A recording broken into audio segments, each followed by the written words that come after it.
ఓయూలో hostels మూసివేతపై chief warden ఇచ్చిన సర్క్యులర్పై దుమారం చెలరేగింది. దీంతో ఓయూ రిజిస్టర్ ఆ ప్రకటనను క్యాన్సిల్ చేస్తున్నట్లు మరో సర్క్యులర్ జారీ చేశారు. ఎప్పటిలాగే హాస్టల్స్లో అన్ని సౌకర్యాలు అందుబాటులో ఉంటాయని ప్రకటించారు.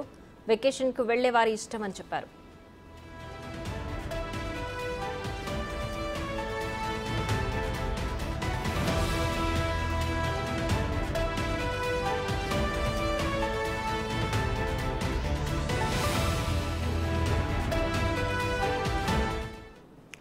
మరింత సమాచారం మా అసోసియేట్ ఇన్పుటేటర్ నగేష్ లైవ్ లో అందించడానికి సిద్ధంగా ఉన్నారు. నగేష్, చెప్పండి, ఓయూ హాస్టల్స్ మూసివేతపై ఒక సర్క్యులర్ వచ్చింది కదా, ఇప్పుడు మళ్ళీ తెరిచే ఉంచుతారని చెప్పి కూడా మరో సర్క్యులర్ రిలీజ్ చేశారు. పూర్తి డీటెయిల్స్ ఏంటి? ఖచ్చితంగా కాంగ్రెస్ ప్రభుత్వం విద్యార్థుల యోగక్షేమాలు చూసుకొని వాళ్ళు వివిధ రకాలైన పరీక్షలు ప్రిపేర్ చేసుకోవడం కోసం హాస్టళ్లు నిత్యం తెరిచే ఉంటాయి. వేసవి కాలంలో హాస్టళ్లు మూసివేయడం అనేది అసంబద్ధం అని చెప్పి ప్రకటన మళ్లీ జారీ చేశారు. లక్ష్మీనారాయణ రిజిస్టర్ పేరు మీద కొద్దిసేపటి క్రితం మరో ప్రకటన జారీ అయింది. 2 రోజుల నుంచి ఓయూ హాస్టల్స్ మూసివేత పైన పెద్ద ఎత్తున దుమారం చెలరేగుతోంది.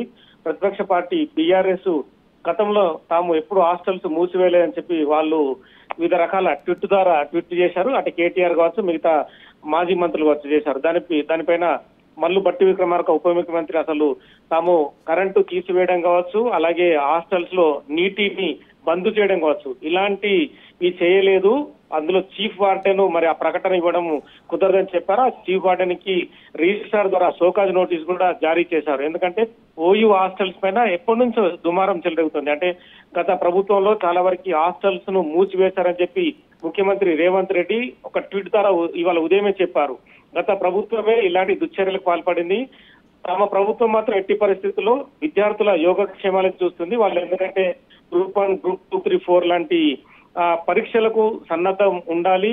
వాళ్ళు హాస్టల్స్ లో ఉంటేనే చదువుకుంటారు. వాళ్ళు ఉద్యోగాలకు ప్రిపరేషన్ కావాలి, వాళ్ళు ఉద్యోగంలో సెటిల్ కావాలని చెప్పి ప్రభుత్వం భావిస్తోంది. ఎట్టి పరిస్థితుల్లో విద్యార్థులకు సంబంధించి వాళ్ళని హాస్టల్స్ నుంచి వెళ్ళగొట్టడం కావచ్చు, అక్కడ కరెంటు బంద్ చేయడం కావచ్చు, నీటి లభ్యత లేకుండా చేయడం కావచ్చు, ఇటువంటి పనులకు తాము పాల్పడము. విద్యార్థుల క్షేమమే ప్రభుత్వ ధ్యేయం అని చెప్పి కూడా వాళ్ళు ముఖ్యమంత్రి చెప్పారు. ఈ క్రమంలోనే లక్ష్మీనారాయణ రిజిస్టర్ కొద్దిసేపటి క్రితం ప్రకటన జారీ చేశారు. విద్యార్థులు ఎవరైనా వెళ్లాలనుకుంటే వెకేషన్ కి వెళ్ళొచ్చు.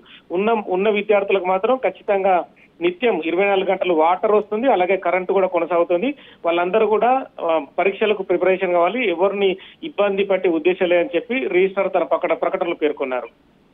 Right, Nagesh. Thanks for the updates.